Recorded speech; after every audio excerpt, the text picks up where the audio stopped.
में बेलपत्ती चिपकाने वाला पंडाल नहीं है, ये अम्बेडकर वादियों का पंडाल है।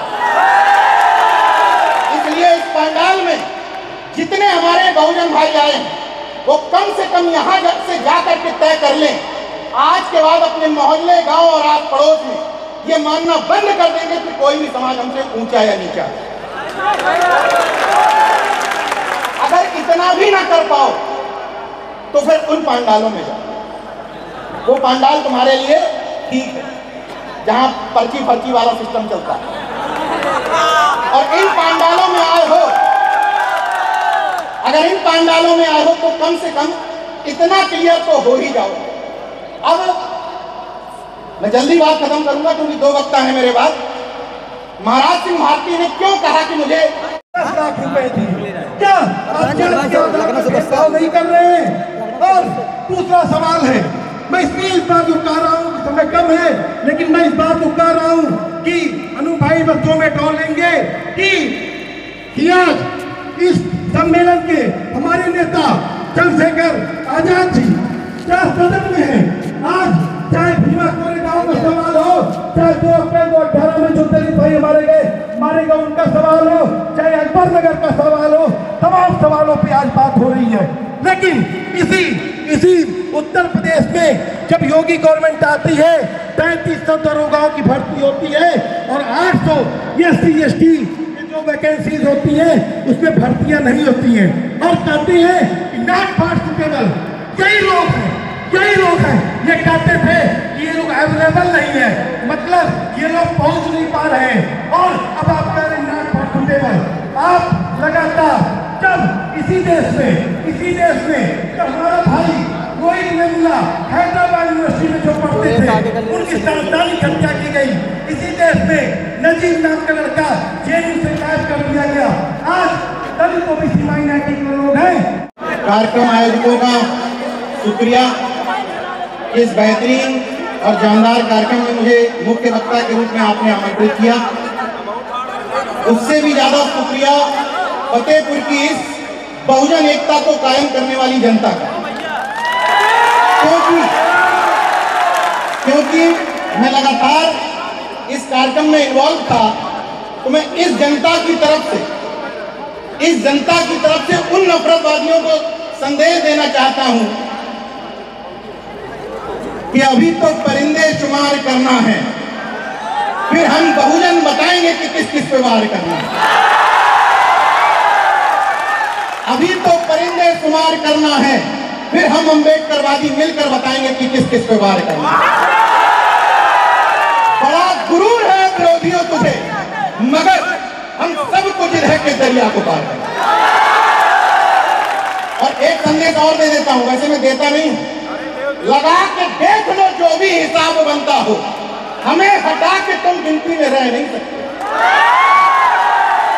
अब सीधे मुद्दे पे आ जाता हूं। इस कार्यक्रम की जो थीम थी, कोई इज्जत नहीं है, चाहे सरदार पटेल की जयंती हो, चाहे महाराज सिंह भारती की जयंती हो, ये सिर्फ एक बहाना है। इन महापुरुषों की जयंतियों के बहाने बहुजन समाज को करीब लाना है। थोड़ी बहुत गलतियां हर तरफ से होती है, लेकिन इसका मतलब ये नहीं कि हम एक दूसरे को अपना दुश्मन मानें। ये वक्त की जरूरत है कि हम एक रक्तवंश के लोग एकजुट होकर के मिलकर लड़ाई लड़ें, क्योंकि जब तक देखिए, भले ही हमारे मुख्यमंत्री जी ने कहा कि कटोगे बटोगे, लेकिन वो हम सब लोगों के लिए उन्होंने संदेश दिया, इसलिए ना कटना है ना उन्होंने बहुजनों के लिए कहा है। ये बात, इस बात को गौर करिएगा। अब मैं मुद्दे पर आता हूं। 2 महापुरुषों की जयंतियां, महाराज सिंह भारती जो वैज्ञानिक चिंतक कहे जाते हैं, मेरठ से सांसद रहे, सरदार वल्लभ भाई पटेल, मुझसे पूर्व वक्ता रामेश्वर पवन जी ने एक पुस्तक लिखी है, डॉक्टर अम्बेडकर के हितैषी धर्मनिरपेक्ष सरदार पटेल। तो पहले तो मैं ये क्लियर कर देता हूं कि ये वाली सरदार पटेल जयंती जाति महासभाओं वाली सरदार पटेल जयंती से अलग कैसे है। ये बताना पड़ेगा ना। हम जिस सरदार पटेल की जयंती मना रहे हैं, हम जिस सरदार पटेल की जयंती मना रहे हैं, वो भारत माता की जय और वंदे मातरम वाले सरदार पटेल नहीं। हम जिस सरदार पटेल की जयंती मना रहे हैं, वो वाले सरदार पटेल हैं जिन्होंने संघियों पर प्रतिबंध लगाया। हम जिस सरदार पटेल की आज जयंती मना रहे हैं, वो वाले सरदार पटेल हैं जिन्होंने कहा था कि हिंदू राष्ट्र की सोच एक पागलपन है। हम जिस सरदार पटेल की जयंती मना रहे हैं जिन्होंने श्यामा प्रसाद मुखर्जी को पत्र लिख करके कहा था कि तुम्हारा हिंदूवादी संगठन अतिवादी हो चुका है।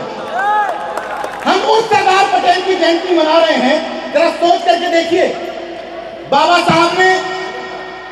साहब को किसका माना जाता है? क्या किसकी रचना की बाबा साहब ने? संविधान की। संविधान कहाँ लागू होता है? देश में। देश में लागू हुआ ना संविधान। संविधान कहाँ का है? भारत देश का है ना। अब आप एक चीज सोचिए, सरदार पटेल और बाबा साहब एक दूसरे के कितने बड़े पूरक थे। टुकड़ों टुकड़ों में बटी हुई रियासतों को एक राष्ट्र बनाने वाले सरदार पटेल, उस राष्ट्र पर संविधान लागू करने वाले, यानी कि एक ने राष्ट्र निर्मित किया, उस राष्ट्र पर संविधान लागू किया हमारे। तो जब वो लोग इतने करीबी थे तो उनके वंशज काहे को लड़े मरे कर रहे थे? जो इन महापुरुषों का अपने आप में ठेका लिए घूम रहे हैं, वो कम से कम सरदार पटेल से इतना ही सीख लें कि वो अगर देश की 526 से ज्यादा रियासतों को एक कर सकते हैं तो हम अपने मोहल्ले के बहुजनों को एक क्यों नहीं कर सकते?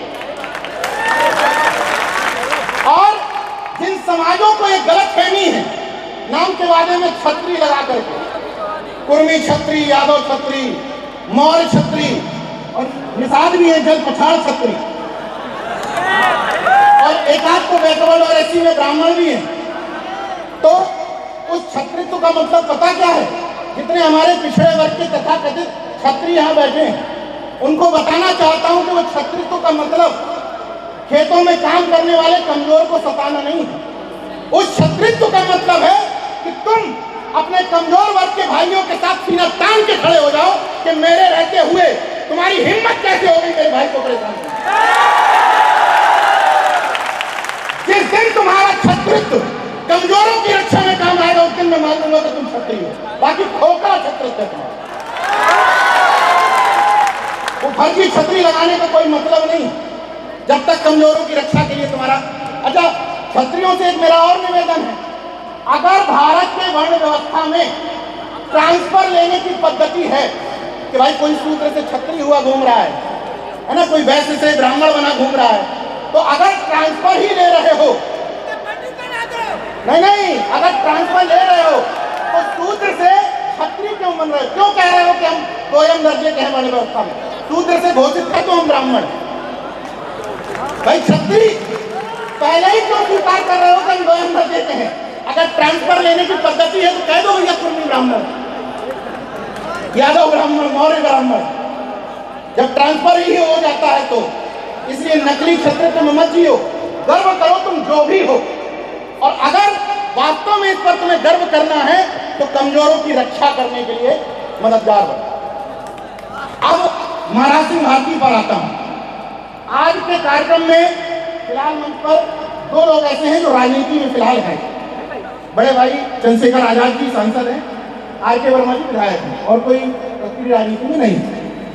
ये दोनों इस मंच के काबिल क्यों, ये भी तो सवाल है। भाई बहुत सारे नेता फतेहपुर में हैं, बहुत सारे और जगह भी हैं, यही लोग मंच के काबिल क्यों? जयंती किसकी मन रही है? महाराज सिंह भारती की।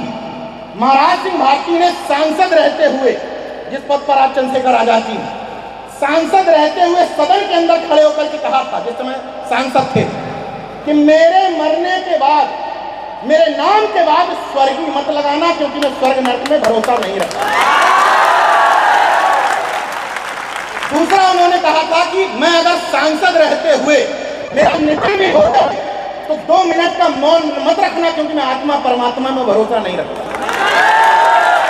अब ये दोनों जो सांसद विधायक बैठे हुए हैं, आप बताइए कि क्या ये भरोसा रखते हैं इनमें? तो इस कार्यक्रम के लिए ठीक है ना? अरे उदाहरण भी पेश कर चुके हैं। सदन में चुनिंदा सांसद हैं जिन्होंने ईश्वर को साक्षी न मान करके, संविधान को साक्षी मान करके सत्य विस्तार किया। यानी कि कार्यक्रम के लिए मुख्य अतिथि ठीक है ना?